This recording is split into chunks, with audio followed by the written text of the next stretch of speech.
This is A News. I'm Bakhtiar Sanova, and let's begin with the top headlines making news around the world. Venezuela earthquake rescue team search for survivors as death toll mounts. United States and Iran agreed to hold strikes and meet this week for talks in Qatar, U.S. official says. And Europe's heat wave is linked to 1,300 deaths, World Health Organization says, as Germany records high breaking temperatures.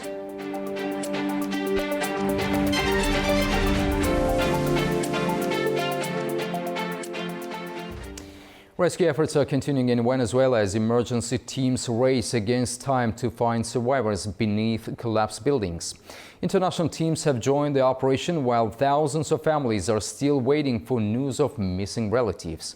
Here is the latest from the disaster zone. Search and rescue operations continue in Venezuela after two powerful earthquakes struck on the 24th of June. Interim President Delcy Rodriguez said 33 more people were pulled alive from the rubble over the weekend.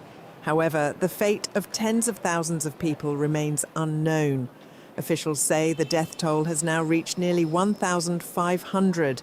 The magnitude 7.2 and 7.5 earthquakes struck just 39 seconds apart, destroying nearly 800 buildings and trapping thousands of people. La Guaira has suffered the worst damage. Drone footage released on Sunday showed dozens of buildings reduced to rubble in the coastal state, about 40 kilometers north of Caracas. Families are continuing to search for missing relatives by hand. Many say they can hear voices beneath the debris, but there is not enough heavy machinery to lift the concrete. Thousands of people are still unable to return home. Many are sleeping in their cars, while others are staying in temporary shelters, including a golf course in Carabaleda that has been turned into a field hospital and humanitarian aid center. The Jose Maria Vargas Sports Complex in La Guaira is also being used as an emergency response center. The country's largest oil refinery has resumed operations and electricity has been restored to 75% of La Guaira. Meanwhile, authorities also say that water services are back to 68% and around 90% of the roads are now open. International support continues to grow. Rescue teams from Mexico, Spain, Qatar, the United States and the United Kingdom have joined the operation. The United Nations says there are 39 international search and rescue teams with around 2,000 rescuers, 111 search dogs, medical teams and specialized micro-drones are now working in Venezuela. The US Geological Survey estimates that the final death toll could exceed 10,000. If confirmed, the disaster would rank among the deadliest earthquakes in Latin America over the past century. As Venezuela continues to assess the damage from last week's earthquakes, heavy rains have triggered new flooding in the western state of Portuguesa. Several areas were flooded after a river overflowed. 2 schools were affected and local officials reported around 350 people impacted. Authorities say response teams are assessing the damage and monitoring further risks from heavy rain.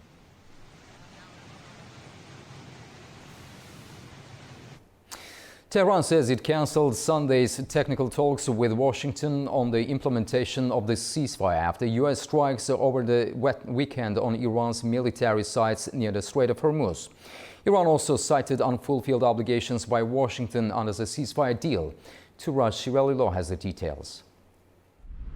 The 14-point memorandum of understanding that was agreed on the 17th of June, under which Hormuz Strait would be reopened for traffic, was set to be discussed on Sunday.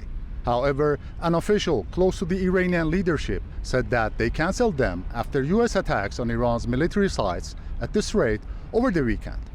They were set to discuss the roadmap on implementation of the 60-day ceasefire agreement. Mehdi Fazayeli, a member of the Office of Preservation and Publication of the Works of Iran's Supreme Leader, said on state IRIB TV that another reason to defer the talks was that Tehran is expecting implementation of clauses on access to its unfrozen assets. But Iranian and U.S. militaries exchanged tit-for-tat fire at the strategic waterway linking the Persian Gulf and the Gulf of Oman over the weekend. blaming each other of ceasefire violation. Meantime, Foreign Minister Abbas Araghchi stressed that responsibility for reopening of the Strait of Hormuz lies solely with Iran under the ceasefire deal. Speaking at a joint press conference with his Iraqi counterpart in Baghdad, he warned that any interference and any attempt to adopt separate arrangements will only lead to further complication and will delay the reopening of the strait. Last week, the Revolutionary Guards, IRGC, issued a warning following the announcement of new routes for vessels without informing or coordinating with Tehran. At the height of the latest military standoff, Iran's top diplomat held phone calls with his British, Egyptian, Pakistani, Romanian, and UAE counterparts. In another related development, Parliament Speaker and Chief Negotiator Mohammad Bagher Ghalibaf spoke over the phone with his Lebanese counterpart, Nabih Berri, on Sunday. Ghalibaf told his Lebanese counterpart that Lebanon is an important part of the first clause of the Islamabad Memorandum of Understanding between Iran and the United States. According to the Parliament news agency, he said that Iran seriously pursues the end of war in Lebanon, return of refugees to their homes, termination of Israeli occupation, and withdrawal of Israel from Lebanon. Turaj Shiralilu from Tehran for A News. The United States and Iran have reportedly agreed to pause mutual attacks for now and say they will meet in Qatar this week. It comes as tensions over the Strait of Hormuz and the security of shipping in the waterway remain in focus. Let's go to this report for the latest. There are rising hopes of saving an interim peace deal that was under pressure from days of tit-for-tat strikes. That's according to Axios, which says that the United States and Iran are set to hold talks in Doha on Tuesday. A US official quoted by the outlet says vessels could move freely while technical discussions continue. The meeting had originally been planned for Switzerland and was expected to focus on Iran's nuclear program. But renewed tensions in the Strait of Hormuz prompted the talks to move to Qatar, with the focus shifting to shipping security. During negotiations in Switzerland a week ago, the two sides agreed to establish a hotline between the US military and Iran's Islamic Revolutionary Guard Corps to coordinate traffic in the strategic waterway. However, Axios reported that the hotline was still not operational as of Saturday. The diplomatic push follows a new round of military exchanges. The United States carried out strikes on Iranian targets on Friday and Saturday, citing what it called continued Iranian aggression against commercial shipping in the Strait of Hormuz. Iran responded by striking US military positions in the region. A fragile pause in fighting between the United States and Iran is facing its biggest test yet. After renewed strikes, both sides have agreed to hold attacks temporarily and meet in Doha on Tuesday for high-stakes talks on the Strait of Hormuz. With energy markets on edge, regional security under pressure, and questions over freedom of navigation, the outcome of these talks could have consequences far beyond the Gulf. To help us unpack the latest developments, I'm joined by Melih Demirtas, political analyst and former diplomat, who is joining us from Ankara, Turkey. Mr. Demirtas, welcome and thank you very much for joining us. Thank you, Mr. Hasanov. Thank you. Mr. Demirtas, the United States and Iran have agreed to meet in Doha after another dangerous escalation, and the immediate dispute is over the Strait of Hormuz. Why has control of this waterway become the central issue in US-Iran relations? Yes, there's the critical question of these last weeks. It is not about United States and Iran because of this, maybe, Mr. Hasanov. It is all maybe of these regional economies, even the global economies are shaken, because of this closure. I mean, it's like a toy, you must accept, like a children's toy at the hands of maybe Iran one day, at the hands of the United States in the other day. And we can see these two actors, yes, having an important war between each other, and maybe Israel's provocations still going on. And these three actors made something in their region, and everyone's affected because of this negatively. Even Chinese, even some Asian, of course, European economies, Turkish economy, we must accept that, is also under the effect, under this negative effect of this Hormuz question. But the problems is, of course, multifaceted. The problem has some multidimensional maybe approach we need. to talk about this issue because something started by United States. We must accept it. Just like nearly 5 months, we saw these tensions cannot come to an end. Mr. Trump and Mr. Vance, I think these two important personalities maybe took a important decision to have a diplomatic talk in Islamabad. First of all, the Islamabad spirit is important. This memorandum of understanding is important. But suddenly, we just saw that the attacks, of course, continued.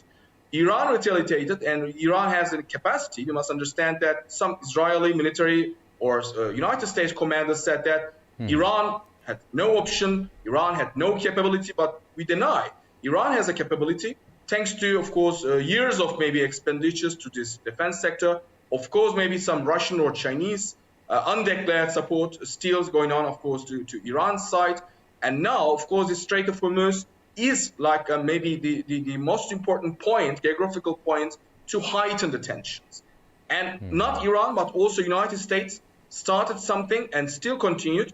And I think Iran is so skillful to retaliate, first of all, to some bases.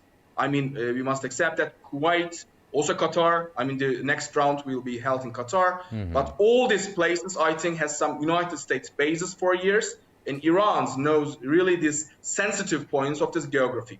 And now we'll see. Hope the diplomacy will go on, but still the atmosphere is so tense. Mr. Demirtas, in your view, can Qatar once again play the role of an effective mediator, given its experience of facilitating regional diplomacy? Definitely. It's an important actor. We know that it's an important diplomatic capability. Also, as I said in previous talks, it's also a victim status, unfortunately, victim of Israeli attacks. First of all, some intelligence attacks. I think you remember these talks with Hamas, yes. The Palestinian case. We also saw that Israel can really attack some in Qatar's territory. And now, of course, in this last 3 months, we can say that some Iranian missiles, of course, this not the direct attack to Qatar, but for United States harming, I mean, Iran made its best, I mean, to retaliate also to Qatar's territory. So I think because of this victim status, also because of its very, I think, diplomatic skillful actor in Arabic community, also thanks to its linkage with the other actors, of course, Turkey, Azerbaijan, some important actors like Egypt, also with partnership also with China and some other actors in the Asian territory. We can say Qatar has a capability, like Pakistan's did. I think we now seen as a two level of action in this negotiation process. Some things in diplomatic negotiation, it's an advantageous position to have such actors. I mean, like Pakistan's case, now Qatar's case. And I think United States will maybe have an opportunity to talk more in this territory. But we hope still that there will be no more provocations. First of all, I think from Israeli side, and I think Iran will respond positively to this new action, also United States. Mr. Demirtas, the United States has promoted an alternative shipping corridor near Oman's coast. Is that a realistic long-term solution? It is not long-term. Yes, Mr. Asano, we just learned some other projects also going on. We think about the Saudi Arabian projects, think about other projects which can bypass this strait, very narrow, very small geography. I mean, the Strait of Hormuz geography, if you look at the maps. But still, it's a critical and very, of course, tense atmosphere. And everyone knows that for having some maybe interim, positive atmosphere for all the economies, I think, in the region, also global sectors, we must also some interim solutions, like, as you said, the Oman's, alternative. But still, it will be only some, summer period, let's say, I mean, for 2 months, 3 months. And then what? We do not know still that Iran also with its capability can also provoke some other actions also in this geography. I mean, think about the other side of Strait of Hormuz. And we can see that only this long-term diplomatic capability, only these long-term talks can also provide some real diplomatic and peaceful atmosphere for all the actors. So what role could Gulf Arab states play in reducing tensions, or are they likely to align more closely with Washington? It is the question of years, Mr. Asanov. We cannot say that it started with the Iranian war.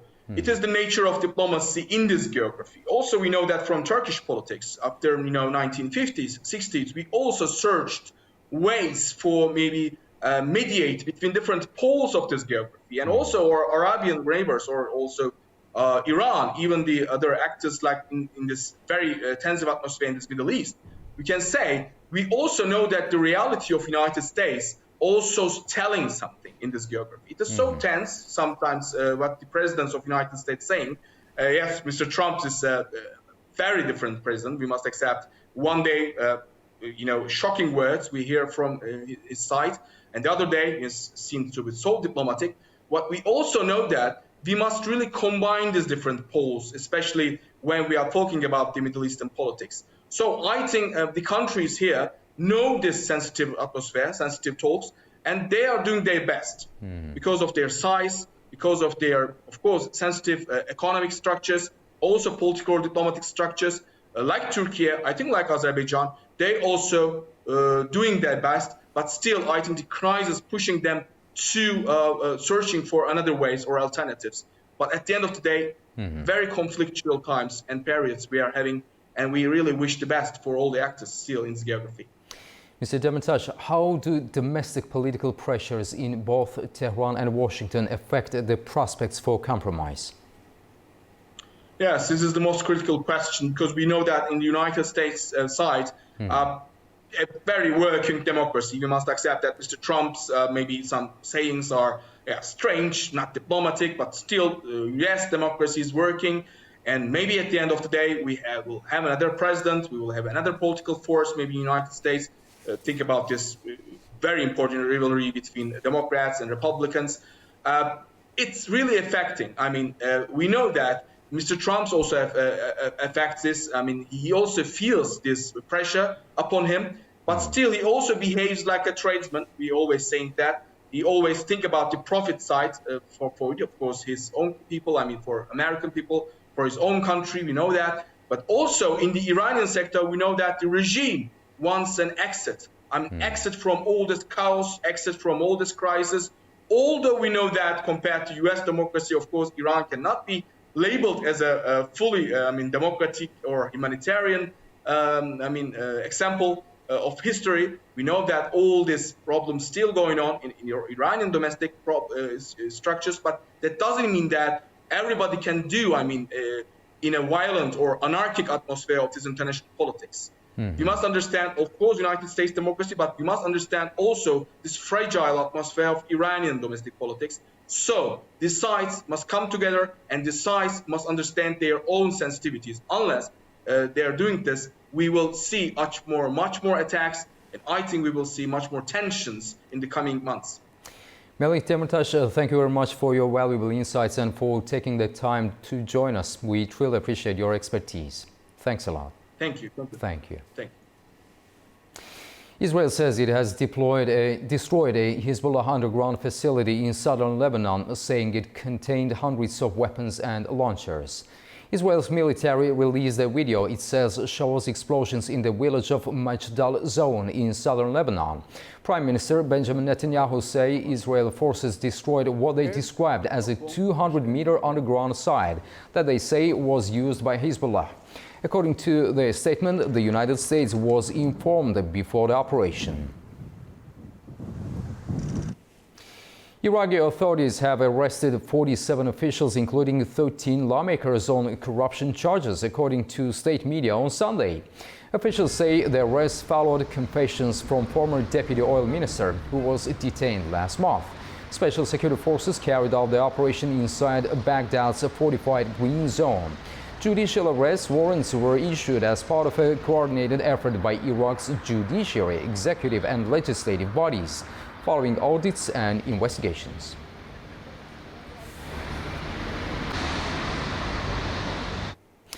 Temperatures hit 40 degrees Celsius in parts of Europe on Sunday as storms moved into other areas, with France reporting 1,000 excess deaths during the record-breaking heat wave. The high temperatures have now moved across to Germany, Poland, the Czech Republic and Lithuania. Europe is enduring an unprecedented early summer heatwave, which the World Health Organization says has caused more than 1,300 excess deaths since June 21st, mostly among people over 65. As the heat continues, Germany recorded 41.7 degrees Celsius in Cochin, breaking its national record for the third consecutive day, while Poland set an all-time high at 40.5 degrees Celsius in Słubice, and Warsaw reached 37.6 degrees Celsius.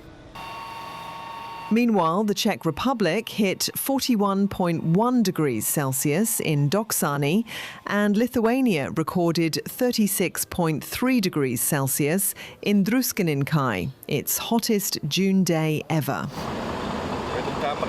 Today I'm outside looking for a shade, as we have a river here, so it's quite refreshing, and just to sit in the shade, basically have a water with electrolytes and stay strong.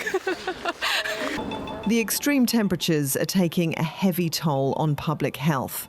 France has reported around 1,000 additional deaths since Wednesday, including at least 74 drownings in rivers, lakes and ponds. Authorities have mobilised medical and emergency teams to assist vulnerable populations. At the same time, schools across the continent have closed and energy grids are under pressure. Meteorologists say the heat wave is driven by a heat dome, where sinking dry air compresses and warms, preventing clouds and amplifying temperatures. WHO Chief Tedros Adhanom Ghebreyesus warned that Europe is warming at twice the global average and called on governments to implement heat health action plans to protect residents from climate-driven extremes. Protests continued in Serbia in Kraljevo on Sunday, despite President Alexander Vucic's resignation, with many remaining skeptical that his departure will bring real change. Vucic, who ruled Serbia for 12 years, faced a month of student-led demonstrations following a 2024 railway accident in Novi Sad that killed 16 people. The accident became a symbol of alleged government mismanagement and corruption, fueling the largest protests in the country.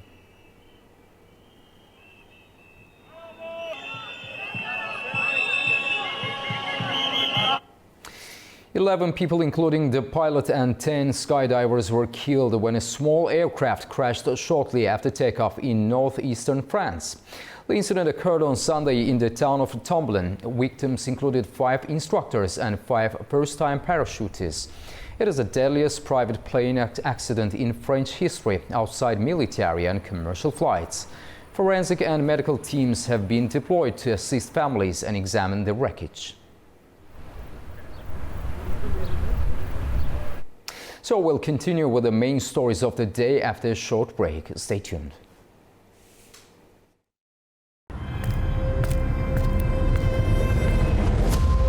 Manuel González, Bautista Juan, Francisco Fernández.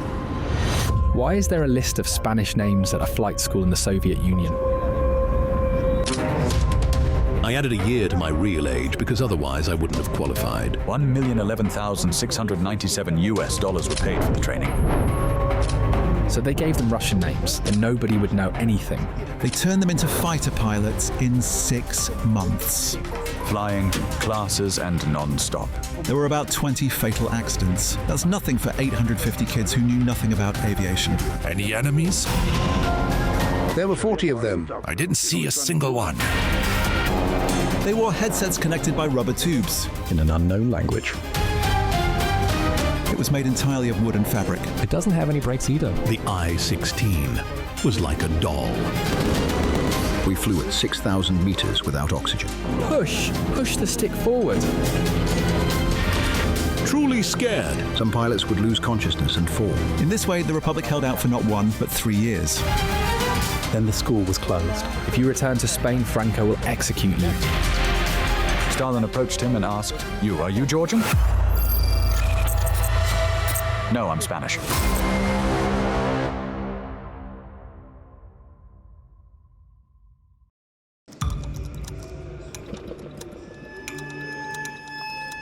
Inside Politics delves deeply into the heart of global issues shaping our world today.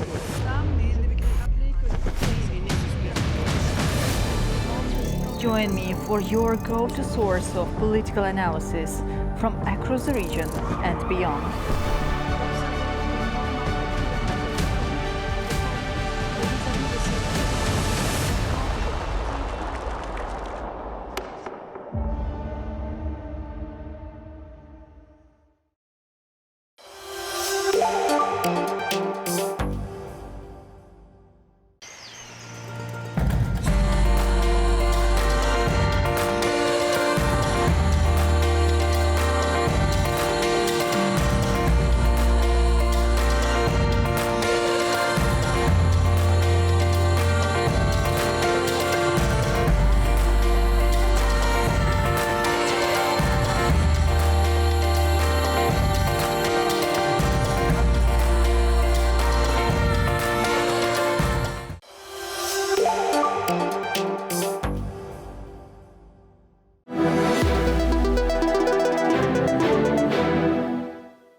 Welcome back to A News. The Trump administration says a temporary protected status was never intended to be permanent.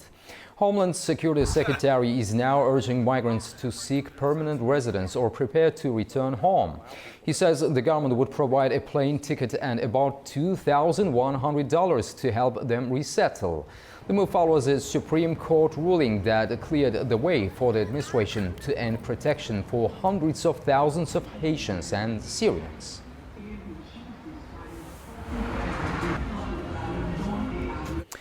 Kazakhstan's proposed 6-month ban on wheat imports is open for public discussion until Wednesday as the government moves to support local producers. The draft order would restrict shipments by road, water and rail while allowing transit through Kazakhstan to continue.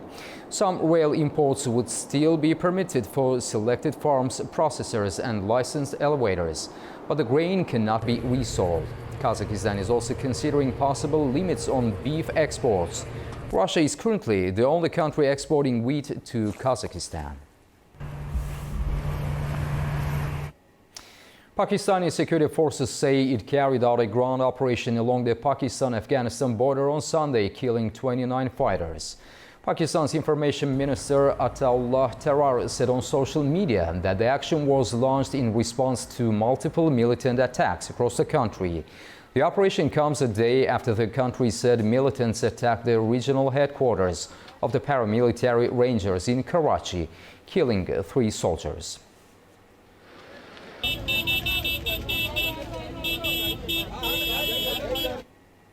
And to help us unpack these latest developments and their regional implications, we're joined by Dmitry Brije, an expert with the Russian International Affairs Council and political analyst joining us from Moscow. Mr. Brije, thank you very much for being with us. Thank you very much for the invitation. Mr. Brije, what triggered Pakistan's latest cross-border operation? And how credible are Pakistan's claims that the strikes targeted militant hideouts? In my opinion, the Pakistani strikes in Afghanistan should not be viewed only as a military episode of the conflict between Pakistan and Afghanistan. They are symptoms of a deeper strategic crisis between Islamabad and Kabul after the Taliban returns to power in 2021. Pakistan expected that the Taliban-led Afghanistan would reduce security threats along the western border. Instead, Islamabad now faces the opposite reality, the rise of cross-border military attacks by the Pakistani armed force and Taliban and affiliated groups, and a growing perceptions inside Pakistan that Afghan territory is being used as a rear base for hostile operations. From Pakistani points of view, these strikes are presented as a counter-terrorism measures. Islamabad is trying to send message that is not and not will be tolerated to attacks from the Afghan side on its security forces, and that is ready to use force beyond its borders if Kabul does not act against military networks in the Afghani territory. So the issue is deeper and becoming a big problem for the region, and it could affect even the countries of Central Asia because of this situation that's happening between Afghanistan and Kabul and Taliban. But the problem is that the airstrikes create also a dangerous political and humanitarian cost. When civilians are killed, even if Pakistan claims its target is only related to military targets. So the situation is becoming dangerous, and of course there should be kind of diplomatic solutions between Afghanistan and find the solution for the crisis, because it's not the first strikes, and it could become a more deeper problem between two sides. Mr. Bridge, why has the Taliban struggled or refused to curb TTP activities despite repeated Pakistani demands? I think Kabul is also related to its relationship with several countries, and also it's related to its sovereign position regarding the issue. Because for the Taliban government, this is also a major challenge. Kabul wants to appear as a sovereign authority capable of defending Afghan territory, but at the same time it faces accusations that it cannot control or restrain groups operating near the borders. So we cannot say fully that Taliban is controlling the situation inside the country, because there were accusations of trainings camps of ISIS-Q in several territories of Afghanistan that is threatening also Tajikistan and several other countries in the region. So the situation is becoming dangerous not only for both countries, but this situation could also allow several terrorist organizations and groups like ISIS-Q and Al-Qaeda to return its power in the region and to use this situation in order to find supporters from the in the Afghani territory or even in the Pakistan in order to destabilize the situation. Mr. Bridge, in your view, has the October ceasefire completely collapsed, or is there still room for diplomacy? I think there is also opportunities to have a diplomatic solution. To some countries that they work on this solution, like it could be Qatar or Amman, that could held meetings between a meeting between Taliban and the Pakistani authorities in order to find a resolution for the situation, in order to find also solution for the groups that Pakistan is claiming it's dangerous for its national security, or that is on the Afghani territory. So of course the situation could be solved by diplomatic negotiations, but it depends also on both on Taliban and Pakistan authorities in order to be part of these negotiations and to allow the situation to in order to find diplomatic solutions in order to stop the conflict. So how concerned should neighboring countries such as China, Iran and the Central Asian states be about further instability? I think we understand very well that all these countries also they are part and not in a direct way into the conflict, because they're trying to also have their influence on the situation, on the Afghani authorities or on the Pakistani authorities, and also it depends on their foreign policies, because of course destabilization of situation in this region could have a big influence on China, on Russia, and also on even India, on their national security, because as I said before, there is several terrorist organizations like Al-Qaeda or ISIS-Q. They could use this situation in order to be more active in the region and to find supporters. So it could influence all these countries on their security. And of course, China, Russia, India, and even Central Asian countries, they should try to make kind of influence on both on Taliban and Pakistan in order to find a diplomatic solution for the conflict, in order to stop the conflict. And finally, what impact might these crises have on regional trade routes and connectivity projects? I think, of course, it will have a huge impact because regionally it's dangerous for several reasons. First, is destabilize the Afghanistani-Pakistani border, and already one of the most fragile zones in Asia.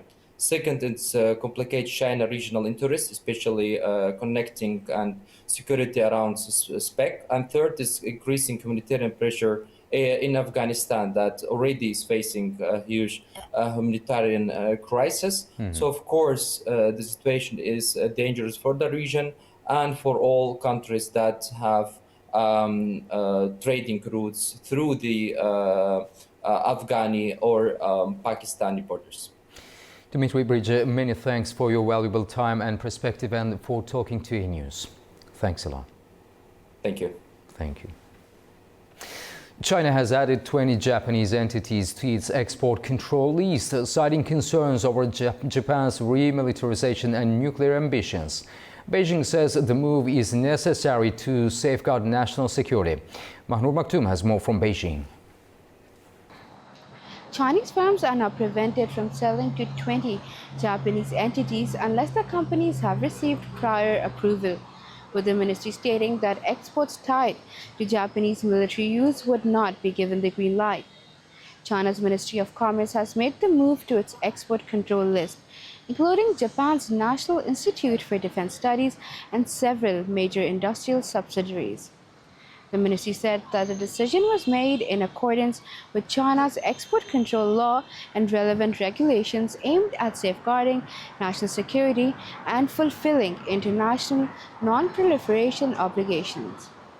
Under the new measures, Chinese exporters are prohibited from supplying dual-use goods to the listed organizations, as well as overseas entities are also barred from transferring Chinese-origin dual-use items to them.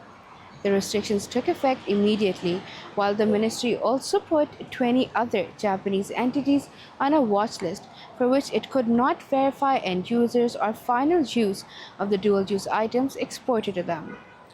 Beijing described the action as targeted and limited in scope, saying that it would not affect normal economic trade exchanges between China and Japan, and that law-abiding Japanese entities have nothing to worry about. It's the latest step in a broader campaign that China launched earlier this year to restrict dual-use exports tied to Japan's defense sector, showing Beijing's continued use of export controls to safeguard its strategic interests. Mahnur Maktoum, E-News, Beijing. South Korea is set to expand the country's chip-making power beyond the Seoul region. President Lee Jae-myung has unveiled a sweeping industrial strategy centered on semiconductors and artificial intelligence with more than $576 billion in investment. The aim is to lock in global dominance and drive more balanced growth. South Korea aims to narrow regional disparities and revive economies beyond the Seoul metropolitan area with a major investment drive for semiconductors and artificial intelligence. President Lee Jae-myung unveiled his industrial strategy on Monday with an investment of $576 billion to develop a new chip production base in the country's southwest. The move is part of Seoul's 3 mega projects initiative, covering semiconductors, AI data centers, and physical artificial intelligence, including robotics. The project aims to turn Gwangju and the Jeolla region into the country's second major semiconductor cluster, alongside existing hubs around Seoul and Pyeongtaek. Samsung Electronics and SK Hynix are expected to play a central role as Seoul pushes to strengthen its memory chip leadership and expand high-tech industry beyond the capital region. But South Korea's move is part of a much wider global race. Chips are tiny electronic components made from semiconductor materials, but their impact is enormous. They power everything from smartphones and electric vehicles to data centers, industrial robots, advanced weapons, and artificial intelligence. Modern chips can contain billions of transistors, some smaller than a virus, switching on and off billions of times per second. The AI boom has made the competition sharper because the most powerful systems depend on advanced processors and high-performance memory chips. The United States remains dominant in chip design, software tools, and core technology, while Taiwan leads in the most advanced contract manufacturing. South Korea is a global leader in memory chips, while China is investing heavily to reduce its reliance on foreign technology. Japan and the European Union are also trying to rebuild or expand domestic chip capacity, after supply chain shocks exposed dependence on a small number of producers. This has turned semiconductors into a geopolitical issue. Chips now shape trade policy, export controls, defense planning, and the rivalry between Washington and Beijing. Governments increasingly see chip supply chains as strategic assets, not just commercial industries. For South Korea, the new investment is therefore not only about growth, it is about securing a place in the next phase of global technological power. A fatal shooting at a popular California entertainment hub has left one person dead and another critically injured. The incident occurred in San Jose's San Pedro Square, a prominent gathering spot currently hosting World Cup fan zones. While local venues were swiftly shuttered and cordoned off by a heavy police presence, officials confirmed no tournament matches were being screened at the time of the gunfire.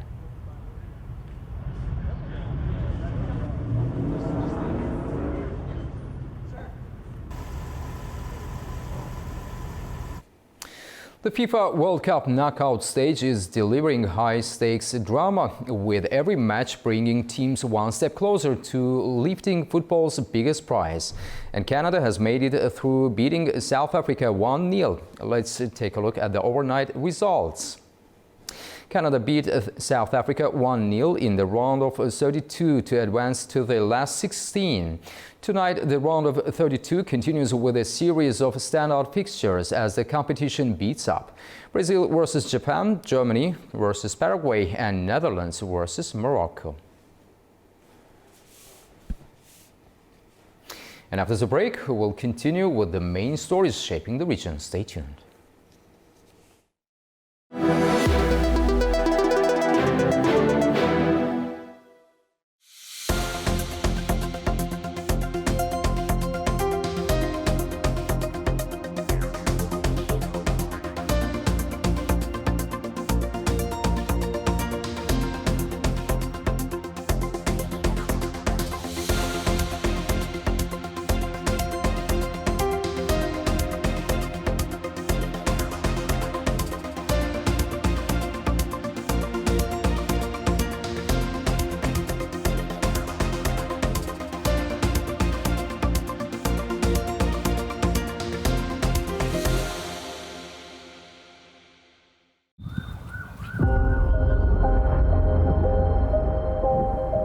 We are in Seoul, the Republic of Korea, a country that for more than 70 years has lived in a shadow of unfinished war. I was 18 years old when the Korean War broke out. My two brothers were dragged out to the front yard of the village public hall and forcibly subjected to a trial under the name of People's Trial. The military demarcation line, created after the Korean War, became a massive wall, preventing separated families from meeting. Less than a kilometer away lies North Korea. 지금 우리 무장력은 그 어떤 위기에도 대응할 철저한 준비가 되어 있으며 Подписанный сегодня договор предусматривает в том числе оказание взаимной помощи в случае агрессии против одного из участников. Russian-Ukraine war now is connected with North Korean participation in Russian army. The complete denuclearization of the Korean Peninsula is the only outcome that we will find acceptable. If the U.S. persists in such hostile policy towards the DPRK, there will never be denuclearization of the Korean Peninsula.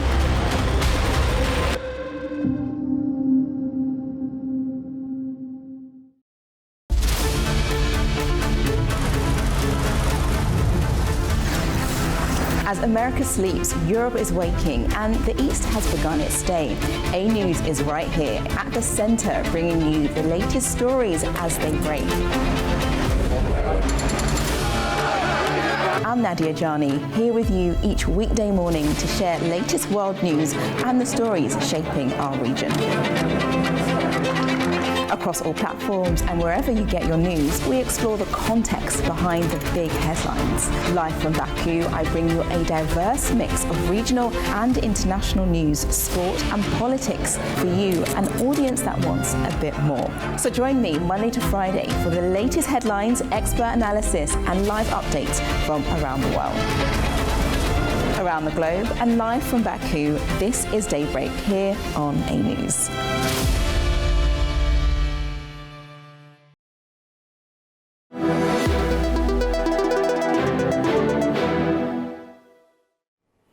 Welcome back, and now we shift our focus to the region. The decision by the Israeli government concerning the so-called Armenian genocide is a matter of serious concern.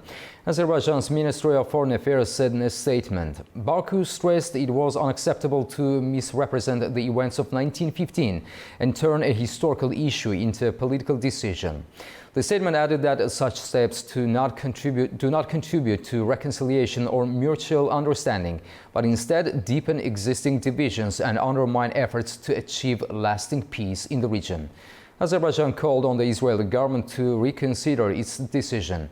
Baku also reaffirmed that it would continue to uphold historical truth, respect the principles of international law, and support efforts to promote lasting peace in the region.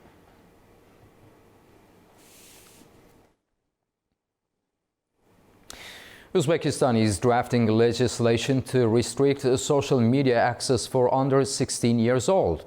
Education officials argue that while absolute mobile phone bans remain unrealistic, tighter regulatory frameworks are essential to foster safer digital habits. The proposal stated for public discussion aligns Tashkent with a growing global trend toward youth-focused internet controls, following recent policy shifts in Australia, Norway and France. Staying in Uzbekistan, our correspondent Sevil Rajapova visited Dengiz Kul Lake in the southern Bukhara region, a vital Ramsar-protected wetland that supports thousands of migratory birds. However, falling water levels and rising salinity are threatening this unique ecosystem. The visit was organized under the Aral Sea Wetlands Project, led by Uzbekistan's National Committee on Ecology and Climate Change, UNDP, and the Global Environment Facility.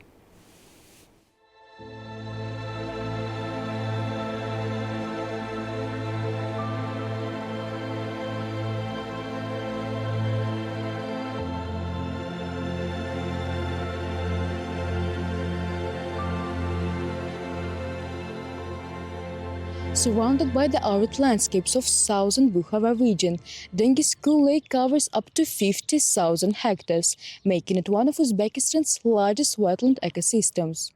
Located around 75 kilometers southwest of Bukhara, near the border with Turkmenistan, the lake was designated as a state ornithological reserve to protect migratory and waterfowl species and preserve one of Central Asia's most important bird habitats. In 2001, Dengiz Kul became one of Uzbekistan's first sites to be included under the Ramsar Convention on Wetlands of International Importance.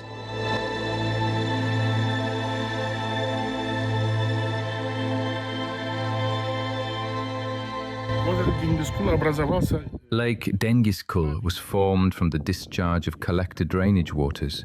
The lake is of international importance because it provides protection and habitat for migratory and wetland birds. These birds spend the winter here, rest for a while, and then continue their migration. I should point out that among the migratory birds wintering in Uzbekistan, around 40% of all wintering wetland birds are concentrated here.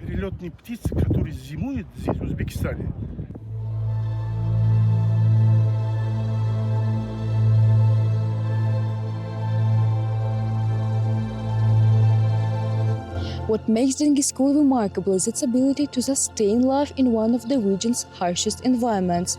The lake lies in the heart of the Kizilkum Desert, surrounded by salt-tolerant vegetation such as saxaul, wormwood and tamarisk. While it was historically connected to the Zarafshan River basin, today the lake is primarily sustained by collected drainage and filtration waters from irrigated agricultural lands. Its water is highly mineralized, with salinity levels reaching nearly 27 grams per liter.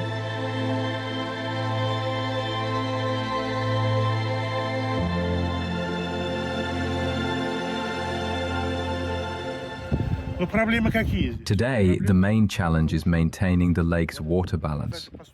Water enters Lake Dengiz-Kul through the Hamza collector system, but inflow is lower than evaporation rates.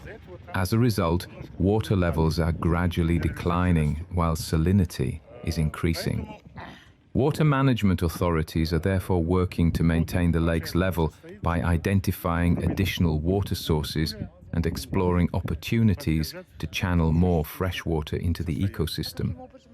A dedicated concept has already been developed to ensure adequate environmental water supplies for the lake.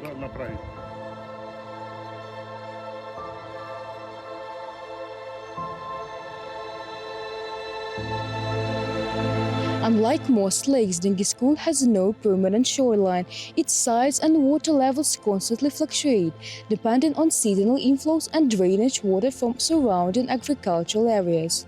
For migratory birds traveling thousands of kilometers between continents, it is a vital refuge. And for Uzbekistan, it remains one of the country's most valuable natural treasures. It is Sivil Rajab reporting from Bukhara, Uzbekistan A News. Technology and trade are taking center stage at the 9th China-Eurasia Expo in Urumqi. International buyers are seeking closer partnership with Chinese companies. In Urumqi, the 9th China-Eurasia Expo is being used as a platform to turn technology showcases into business partnerships. The 5-day event, running from 25th to 29th June, has brought together participants from 49 countries, regions, and international organizations. The possibility of China to make a lot of very good quality goods and in very short period of time. This is a very good skill in business. More than 3,000 companies and institutions are attending, with buyers looking closely at Chinese developments in artificial intelligence, smart manufacturing, green energy, biomanufacturing, low-altitude aviation, and digital technology. More than 100 high-tech firms are displaying new products, from industrial drones and robotic systems to AI-powered smart bicycles and new energy transport solutions. Some Chinese companies say overseas orders are growing, including demand from Russia, Spain, and other European markets. The expo also highlights Xinjiang's role as a gateway between China and Eurasia.